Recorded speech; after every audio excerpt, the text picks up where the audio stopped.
je suis Alicia, la prof de couture derrière Atelier Marquise qui donne des cours de couture à Barcelone. Aujourd'hui, on se retrouve pour un tuto un peu spécial puisqu'on va créer un masque de protection en lien avec le coronavirus. Alors pour commencer, on va voir un peu quelques précisions pour qu'il n'y ait pas de malentendus sur ce tuto. Déjà, c'est un masque en tissu que vous allez réaliser avec tout un tas de recommandations, mais qui en aucun cas ne peut être considéré comme un masque médical comme les masques FFP2 où nous sommes actuellement en rupture de stock. Donc je préfère être super claire sur ce point. Quel que soit le choix du tissu, ça ne sera pas un dispositif médical. Ensuite, deuxième recommandation, il doit être impérativement bien utilisé pour être utile. Si vous utilisez ce masque, que vous ne le lavez pas, que vous n'utilisez pas la serviette à l'intérieur de protection filtrante, ça ne servira à rien. En tout cas, ça diminuera de manière importante ses facultés. Alors, bien utilisé, ça veut dire quoi? D'une part, il faudra le laver. Vous pouvez le porter environ 3-4 heures maximum et ensuite il devra être changé. Le laver, ça veut dire le laver si vous pouvez à 60 degrés, minimum 30 degrés pour bien tuer les bactéries. Et ensuite, il va falloir changer le filtre, donc il vous faudra plusieurs masques. Troisième recommandation, ce masque, ce n'est pas pour vous, c'est plus pour les autres. En effet, il ne va pas vous empêcher de recevoir le coronavirus qui est trop petit et passera à travers les filtres. C'est plus pour éviter de contaminer les autres et former un geste barrière supplémentaire. Et enfin, dernière chose et super importante, ça ne vous dispense absolument pas des autres gestes qu'il faut répéter, donc bien se laver les mains, éviter de sortir au maximum, essayer de rester un maximum chez vous, sauf pour les cas d'extrême nécessité. Je vous conseille plutôt de faire des masques pour d'autres gens s'ils vous l'ont demandé, et de vérifier avec eux exactement ce dont ils ont besoin, combien de masques ils souhaitent, etc.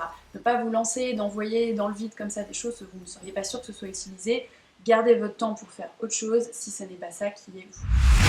Alors, le tuto d'aujourd'hui, on s'est basé sur deux Voilà de la vidéo, j'ai dû changer un petit peu mes plans puisqu'il y avait eu des nouvelles informations. On a donc opté finalement pour un patron qui ressemblait beaucoup plus à celui préconisé par l'AFNOR avec en prime les recommandations de l'Agence nationale de sécurité du médicament pour vous proposer un tuto qui soit le plus sécure possible, ce qui était plus intéressant je pense que vous montrer un masque moins efficace. Voilà, donc c'est pour ça qu'on a changé de patron. Première étape, le choix des matériaux. Alors moi, ce que j'ai choisi, ce sont des matériaux qui sont respirants, mais évidemment le plus filtrant possible. Donc il y a une couche en coton un peu épais et une deuxième couche contre le visage en coton plus fin. Vous aurez aussi besoin d'un peu d'aluminium pour, vous allez voir, la partie autour du nez. Et enfin, tout votre matériel de couture habituel, donc les aiguilles, les ciseaux, le fil, votre machine à coudre. C'est quand même beaucoup plus rapide à coudre avec tout ça.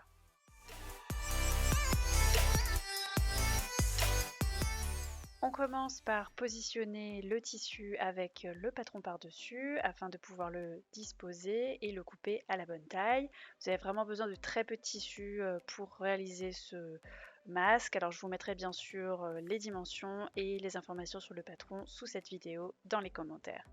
On découpe tout autour de la forme, on a besoin d'une épaisseur principale dans le tissu le plus épais, celui qui est à fleur chez moi, et par contre vous aurez besoin de 2 épaisseurs dans la doublure afin de pouvoir réaliser une fente au milieu qui nous permettra de glisser la troisième couche filtrante également.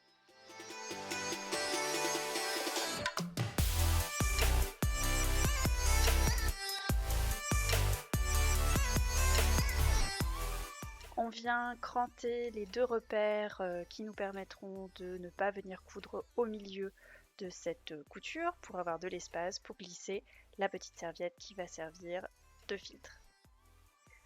On fait aussi nos repères. Alors là, vous avez le choix. Soit vous faites un seul pli au milieu, un pli creux comme le recommande l'AFNOR, soit vous faites 3 plis comme les masques chirurgicaux. Donc voilà, je vous ai montré ce que ça donnait pour les deux. Les bleus, c'est pour le 3 plis et les rouges, c'est pour le pli creux au milieu. Ça revient grosso modo au même de toute façon. Ensuite, on va venir réaliser 2 coutures en s'arrêtant bien au milieu. On utilise un point avant classique, on n'oublie pas de faire le petit arrière au début pour bloquer sa couture. On vient s'arrêter sur le cran de repère qu'on avait réalisé et on recommence sa couture un petit peu plus loin.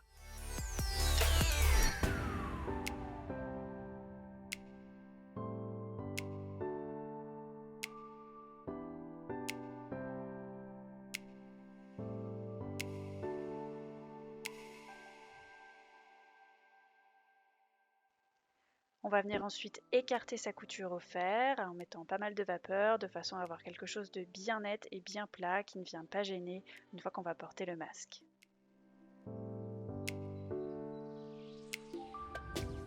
On vient ensuite superposer les deux épaisseurs, donc ce coup-ci envers contre envers. On fait bien attention que la fente soit bien dans le même sens que les plis qu'on va créer pour que ce soit bien logique. Et on va venir surjeter tout autour pour que les deux couches soient bien prises ensemble et pour avoir un bord plus joli dans notre création. Pour réaliser une jolie couture de surjet, on installe le point zigzag, on le fait un petit peu large et on vient piquer une fois dans le vide, une fois dans le tissu pour bien prendre le bord du tissu. Et on fait bien attention d'avoir les deux épaisseurs prises ensemble et on fait vraiment tout le tour de notre pièce de tissu. Ensuite, on va réaliser deux petits ourlets en haut et en bas du masque, un plus large que l'autre pour qu'il nous serve de coulisse pour notre papier d'aluminium. Donc pour celui qui est un petit peu plus large, on va piquer au bord, très très près du bord avec un point droit.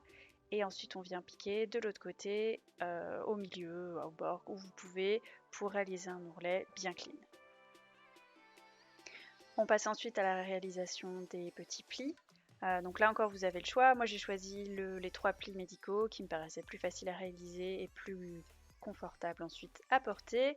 Donc avec les aiguilles, on vient placer et on vient tout simplement mettre les plis les uns sur les autres pour réduire le volume et on attache le tout avec des aiguilles.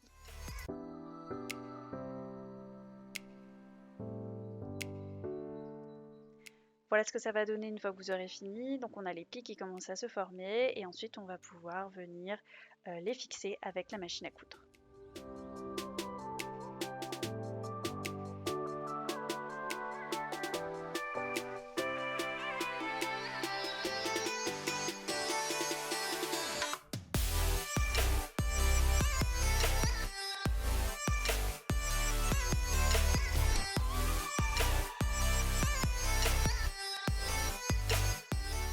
À ce stade, vous avez presque fini votre masque, il vous reste juste à ajouter les élastiques que vous venez épingler sur le côté du masque. Alors vous vous mettez bien juste en dessous de la coulisse que vous avez créée pour que vous puissiez ensuite rentrer le petit aluminium.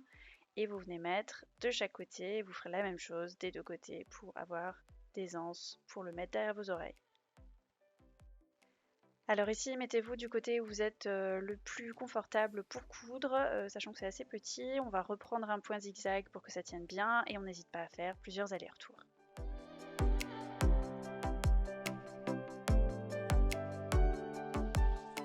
Petit plus, idée piquée chez Couture et Paillettes, le fait de rajouter un pince-nez dans la coulisse qu'on a créée sur le haut du masque pour pouvoir l'adapter exactement à son nez, qu'il n'y ait pas de fuite.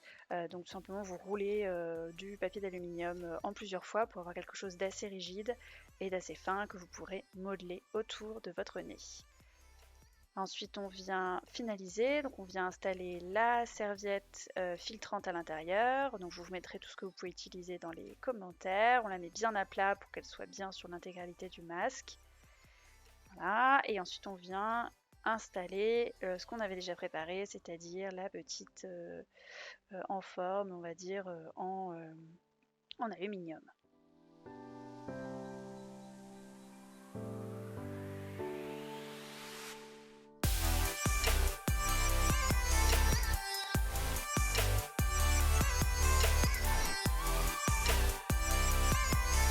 Voilà, le tuto couture c'est fini pour aujourd'hui, j'espère que ça a été suffisamment clair et que ça vous a apporté les informations nécessaires pour le réaliser chez vous. Encore une fois, ce n'est pas un dispositif médical, je le répète, donc Faites-le si cela vous rassure et vous permet d'améliorer vos gestes barrières, ce sera toujours ça de prix. Et si on peut aider les gens et désengorger les hôpitaux par ces gestes, c'est toujours le mieux. Restez chez vous au maximum, encore une fois. On se retrouve bientôt pour d'autres vidéos. Si vous avez des questions, n'hésitez pas dans les commentaires de cette vidéo. Vous pouvez aussi me retrouver sur Facebook, ateliermarquise.couture, ou sur Instagram, atelier_marquise. J'y suis très souvent, c'est là où j'interagis le plus. Donc voilà, avec plaisir pour vous y retrouver et à bientôt pour des nouvelles vidéos couture.